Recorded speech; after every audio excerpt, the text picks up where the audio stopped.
এই যে সকালবেলা দেখতেই পাচ্ছ আমি খেয়ে নিলাম ক্রিম রোল, মিষ্টি মিষ্টি সুস্বাদু একটি ক্রিম রোল।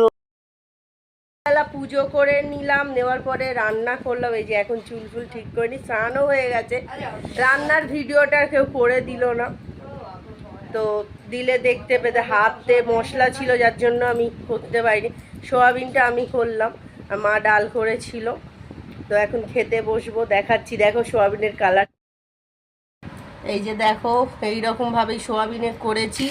দো পেঁয়াজি টাইপের একটা রেসিপি ইউটিউবে দেখেছিলাম, সেইভাবে করেছি। কষা কষা টাইপের, খেলেই বুঝতে পারবো কেমন হয়েছে। দিয়ে সোয়াবিন মেখে খাচ্ছি, দারুণ হয়েছে, নিজের হাতের রান্না।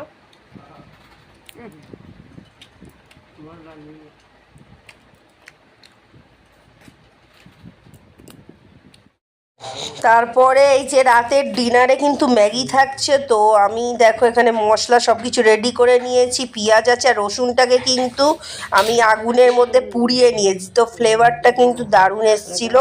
তারপর দেখো এই যে মা ভিডিও করে দিচ্ছে, আমি মশলাগুলো দিচ্ছি। যেটা তোমার পোড়ানো যে রসুনটা ছিল, ওটা খুব সুন্দর ফ্লেভার এসেছিলো। তারপর এক এক করে মশলা দিয়ে দিলাম, পেঁয়াজ দিয়ে দিলাম। তারপর এই যে ম্যাগিগুলো সব রাখা আছে, 10 প্যাকেট ম্যাগি ছিল, বরের জন্য রেখে দিয়েছি, আমি আর মা খেলাম। আর এই যে এখানে বসে বসে রান্না করছি, রান্নাঘরটা অতটা গোছানো হয়নি। তারপর রেডি হয়ে গেছে আমাদের ম্যাগি। দেখো দেখো, দারুণ লোভনীয় একটি রেসিপির ম্যাগি, আর আছে সাথে থামস আপ। তারপর দেখো এই যে খেয়ে দেখছি কেমন হয়েছে, নিজের বানানো ম্যাগি। আজকে সব রান্নায় বেশিরভাগ আমিই করেছি, এমনিই করি আমি, রান্না দেখানো হয় না। তারপর দেখো মা খেয়ে নিচ্ছে এখানে। ব্লগটি কেমন লাগলো অবশ্যই অবশ্যই সবাই কমেন্ট করো, জানিও।